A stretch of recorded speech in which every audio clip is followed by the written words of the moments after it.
So this week I have to do a lot of research for my master's dissertation on vampires.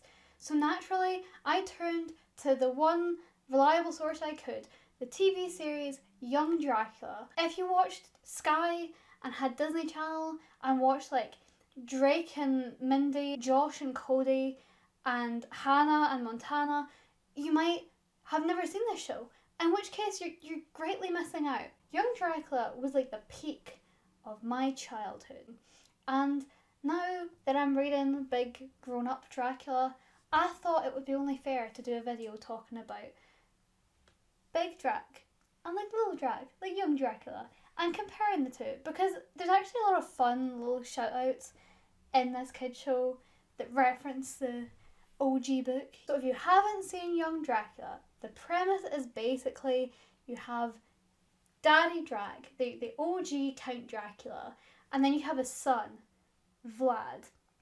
You know, like Vlad the Impaler. Vlad. And he's like a little version, but not really, because he just wants to be a normal kid. He just wants to walk about and like do normal things, and his dad wants him to be the next supreme evil vampire. So the premise is basically like you don't have all your vampire powers until you turn 18. And when you turn 18, you're put in this room, and there you meet like the dark version of yourself, and you kind of have to fight it out, and the dark version kind of takes over you because the dark version's more powerful, and you get all these powers, but you also turn evil. And I think that's kind of fun. What a fun concept, you know, for adulthood. What a brilliant metaphor. Like, you're fun and you're innocent and you're having a lovely time, and then bam, 18. Get out the house or pay some rent, child. Also, you have taxes to do now, and you can be legally tried as an adult. Also, just want to mention that his best pal is the OG CBBC goth kid, Rio from Tracy Beaker. Right. Who's got my Maroon 5 CD? It's gone missing. Okay, it went a bit dark there, and it's partially because I ran out of space on my card, and also partially because what we're talking about is so dark and gritty and gothic, and it's all set in the town of Stokely, like the author of Dracula, Bram Stoker. Yes, I know his real name is Bram Stoker, but Stokely is more fun to say. Okay, the Dracula family just moved out of Transylvania because they were chased out by a mob of angry peasants. And what about the angry, torch-wielding Transylvanian peasant mob, And yeah, I know this is probably not a great representation of Transylvania. Shout out to Transylvanians out there that exist, probably. But the Draculas get chased out and they come to Stokely in a hearse. Because how else would you travel when you're a vampire? You know, you gotta stick to the goth aesthetic. Now, obviously the novel Dracula starts very differently, although they do represent Transylvanians the same way. But that's basically how Transylvania is viewed by Dracula and vampire type people. And it's horrible, it really is. Again, sorry if you're Transylvania. So Dracula, surprise, surprise, does not start with Van Helsing. The book actually starts with this man called Jonathan Harker. Now, if you watched Young Dracula as a kid, you may recognise the name Jonathan to be one of Vlad's classmates and like a main protagonist turned antagonist in this show. And we'll get to that in a bit. So Jonathan, who is not a child in the book, but is in fact an adult with a whole life and mortgage and a wife and all that, is travelling around Transylvania trying to find the big castle Dracula, which does not appear to be on any map. And every single person he asks either tells him that it doesn't exist or that he should just stop looking and go back home because what lies there should not be seen by any mortal. But for some reason, Jonathan doesn't listen to all that. He sees himself as above the people of Transylvania and above horror stories and gothic novels, which he doesn't realise he's even in. So he wanders up, finds the castle, and surprise, surprise, he gets trapped there. It's actually kind of funny in the book because Jonathan has no self-awareness whatsoever. The Count invites him to dinner and he's at the table and the Count's not eating any food because he's a vampire, right? Like, he's dressed like a vampire. He's really long, old hair. He looks like he's 1,000,000 years old. He's talking about things that happened like 300 years ago. But Jonathan's just tucking to steak like it's all good. But the reason why Jonathan can't escape is because the castle is surrounded by wolves and mist, all of which that Dracula controls. In young Dracula, he doesn't have the power to control wolves and mist, but his ex-wife did leave him for a werewolf, and the ex-wife is also Vlad's mum. And there's this episode where like she comes back to Dracula and pretends to like want to be a family and want to look after her kids who she's abandoned. But then it turns out she was lying because she had an issue with her werewolf boyfriend. And the whole episode she's pregnant. Hello, darlings. Or should I say, congratulations, Daddy. And the Count Dracula thinks it's his kid, but then it comes out and it turns into like a little puppy. The moonlight is lovely. Oh, look! You can see his little nose! And they know that it's not his kid, it's the werewolf dad's kid. That's not really relevant to the book, but I just thought I would mention it. Okay, so back to the book. Jonathan's in the castle, he's trapped, it's the middle of the night, and he's looking out the window admiring the views of Castle Dracula, rated 4 out of 5 stars on TripAdvisor. And it's there that he sees Dracula climbing up a wall like a spider, with like a child in tow. Okay, so in young Dracula, he didn't murder kids on screen, but he had the power. So, you know, the ability was there, and you can just interpret the rest of it how you want. Good sports. Good sports. I didn't impale half of Wallachia, so you could be a good sport. Okay, so Jonathan is in the castle. He's just seen Dracula bring back a haul of dead children while climbing up the walls like Spider-Man. And he does what any ordinary British person would do. He decides to think it over and go to bed. But during the night, he's visited by 3 vampire women. And they're never really given a name in the book, but critics have started to call them the Brides of Dracula. So they put Jonathan in a trance and try to feed off him. But they are unsuccessful because Jonathan is faithful to his wife. Yes, that's right. They are unable to suck Jonathan's blood because he is a loyal spouse and is not, in fact, a person who cheats or has affairs with his spouse. Now, if you're wondering whether or not the theme of marriage and being a good husband/wife is a recurring theme in the gothic horror fiction novel Dracula, I'm here to tell you that yes, in fact it is. It is most of the plot. Okay, I should add, in the book, Jonathan, who is an adult, is very faithfully married to Mina, who is also an adult. But in the show Young Dracula, Jonathan's a kid and Mina's his mum. I don't know why they did it, but it's a thing. So the next morning, Jonathan Harker gets out of bed, wondering if it was all a dream, and decides to go confront Dracula, like any rational person definitely would not do. He finds Dracula all tuckered out, sleeping in his wee coffin, and realises that the reason he doesn't see Dracula during the day is that vampires don't have as much power during the day. So it's not as if the sunlight kills them, but rather the light is just draining on them. While Dracula is sleeping, and he can't control any wolves because his powers are weakened, Jonathan is able to escape, and he bolts out of there, and it's the first sensible decision he has made in his life. As it turns out, Jonathan Harker is the first person to ever get away from Dracula. And you might think, that's ridiculous, Dracula barely even tried.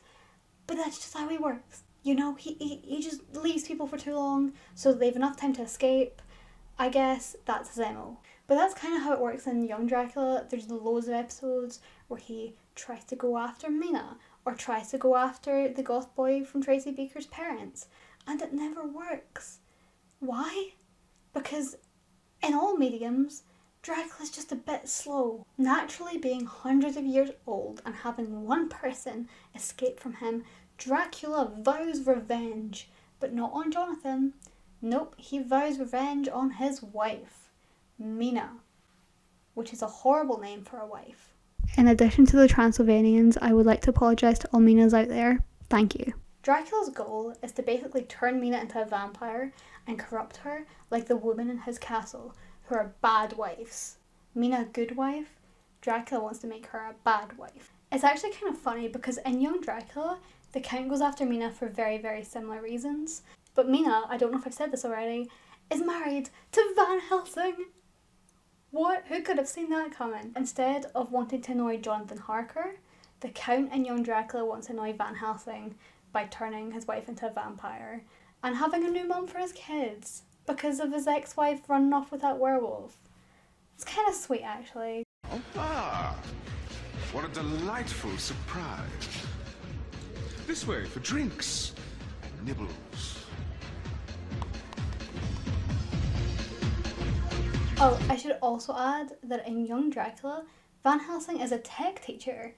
It's actually kind of a fun shout out to the book Van Helsing, who wasn't so much like a big, aggressive, like, army man, but more just a professor who knew everything about everything, which gives him a good way to be in the plot all the time because he's in Vlad's school.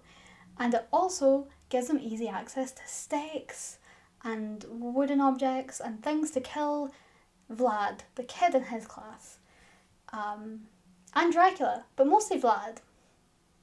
Never Ingrid. He never really cares enough about Vlad's sister. I don't know if I mentioned her, but Vlad has a sister. She's pretty cool. Friends, we've still not got to Van Helsing in the book, but we have got to this woman called Lucy. Lucy is Mina's best pal. But unlike Mina, who only loves one man, and that's Jonathan, Lucy loves three. Scandalous, surely. The start of the novel, Lucy receives 3 letters from 3 different men, all of whom proclaim their love to her and ask for her hand in marriage. Now, Lucy wasn't sure what to do. She really wished she could love all 3 of the men, but that wasn't possible. And also, it was quite ridiculous, really. What an insane statement. Lucy deserves to die for that, surely. Anyway, one of the men who proposed to Lucy is called Dr. Seward, who works as a doctor in an insane asylum in Victorian Britain. Anyway, Dr. Seward is in charge of a patient named Renfield. Now, if you've seen Young Dracula, you'll know that Renfield is the Dracula's weird personal servant guy who's constantly covered in a thick layer of dirt. What you might not remember is that the reason Renfield worked for the Dracula family is because Dracula promised that one day he would make Renfield immortal, which he never did. I let him and his father get away with treating me like dirt because it was always, we'll grant you immortality one day, Renfield. But did they? Did they? Now, aside from all the slapstick kind of humour of Young Dracula, that's pretty much accurate to what the book is. Dracula promised Renfield immortality. We never find out how they met or how this interaction took place, but the gist is Dracula said, I'll make you immortal. Renfield kind of works for Dracula, but he's also in an insane asylum, so he doesn't do a lot. Zoom wasn't really a thing back then. Neither was Microsoft Teams. He can't really work from where he is at the minute. In the show, they make a lot of jokes about Renfield eating bugs and dirt and other gross things, but in the book, they explain it. Like, there's a reason that he eats those creatures. So in the book, every week, Dracula sends Renfield some insects to eat. And Renfield is over the moon at this little care package because he thinks the more insects he'll eat, the more life force he'll obtain, and the more immortal he'll become. And at first it's only small bugs, but then he realises if he feeds the bugs to a spider, and then he eats that spider, then he's not only getting the life force of the bug, but the spider too. So it's 2 life forces for the price of 1. And so he starts feeding all the bugs to spiders, then eating the spiders. It's for this reason that they wouldn't let Renfield get a cat. Because normally in Victorian insane asylums, they would bring in cats to eat all the rats and gross things that were running about. Because if you weren't already going to die of a botched lobotomy in a Victorian insane asylum, you were going to die of a rat-infested illness. So basically every patient got a cat, except Renfield, because he would probably end up eating it. Catless and alone, Renfield, as any person hypnotised with Dracula would do, instead decided to eat the birds that were brought into his room to consume all the spiders. I'm not sure why this was necessary, because Renfield was doing a pretty good job at eating the spiders, but I guess the bird eating the spider, eating the fly, gave him triple life force. Also, I guess eating a bird would taste more like chicken as opposed to a cat, which would... like, I can only ever imagine it tasting like fur. Renfield is more than meets the eye, because while at first you might think this is just a bug-eating weirdo, he actually does have like a good kind of moment later on. He actually saves Mina, the good wife. Sadly, it leads to Renfield's mysterious death, where Seaward and his other asylum buddies walk into Renfield's room and see him lying on the ground as if he's been badly beaten up. Wonder who by. So, we are now 3/4 of the way through Dracula, and the death count is officially 1. Well, not including that random kid from the start of the novel. The death count's at 1. Dracula has killed 1 person. He's travelled all the way to England, and he's killed 1 person that none of the main characters really cared about. So sadly, despite all the spiders and bugs and worshipping Dracula in the hopes of being immortal, Renfield dies at the ripe old age of like, I don't know, like 40, like 50. It's never really said how old he is. Maybe the spiders thing was working. Maybe he is an old person. So 1 person is dead, and if you're beginning to become afraid of the vampire threat, then do not worry, because Van Helsing, 3/4 of the way through the book, is finally here to save the day. Now, not only does this absolute beast of a man have a law degree and a knowledge of medicine, but he knows all about superstition and tradition. You know, this man was a genius. He spoke multiple languages, and he was an excellent, amazing fighter. Truly heroic and iconic. What are you looking at? You've got something on your back. It's loony. 2 O's, not lunny. I am a loony. Now, the reason Van Helsing was summoned is not because of Renfield's death, but because Lucy, remember Lucy, the like scandalous person that Dr. Seward proposed to? Well, she got turned into a vampire. Oh no, who could have foreseen this? Now, originally, the intentions of Van Helsing and the gang is to turn Lucy back into a human, or try and save her from the vampire's curse. They realise they're unable to do this when they lay eyes on her and see that she is a beautiful, beautiful lady, like even more beautiful than before. They also witness her kind of cradling this kid as if to eat it, and then she like throws it away as if she's thrown away her motherhood and like the ability to be a good wife. And that's when they know she's unable to be saved. She's a bad wife. She's a vampire. And vampires, they're not good wives. So they realise Lucy cannot be saved, and so naturally they must kill her. So they gather around her coffin, all with big pointy stakes, and they go to like kill her. And while they're doing this, Van Helsing makes a little quip, a little inappropriate joke while they're murdering this woman. But to understand Van Helsing's intellectual sense of humour, you have to first remember when I said that Lucy was proposed to by 3 men, and she was kind of in love with them all. Basically, to cure vampirism, you have to inject blood into the said vampire's blood, but both blood have to be pure blood. Explaining the blood thing works best when you look at Mina. Mina was also bitten, but because she was pure, she only loved 1 person and she was a good wife, she's able to be saved. Stoker writes the whole blood transfusion thing to be a metaphor for romantic relationships. Dr. Seward, who is engaged to Lucy, is unable to give her his blood, so Van Helsing has to do it. And instead of, reading the room, he instead remarks that she's a polyandrous. And if you don't think that's the most hilarious joke anyone has ever made while someone is dying, you have to understand why it's funny. She's engaged to Seward. She's not engaged to Van Helsing, but because Van Helsing gave her his blood. It's like they're engaged. It's like she's cheating on her husband, right? And now her blood's like impure and she can't be saved now. Like, that's just how blood donation works. If you didn't know, when you donate blood, the reason you have to be 18 is because whoever gets your blood, you're now married to them. You have to get married. Like, as soon as you give that blood away, it's a contract. You have to raise their kids. You have to live in their house. That's just how blood donation works. Okay, this is extremely specific, but Van Helsing being inappropriate and laughing at Lucy as she dies is kind of mirrored in Young Dracula. There's an episode in Young Dracula devoted to Vlad and these weird vampire dreams.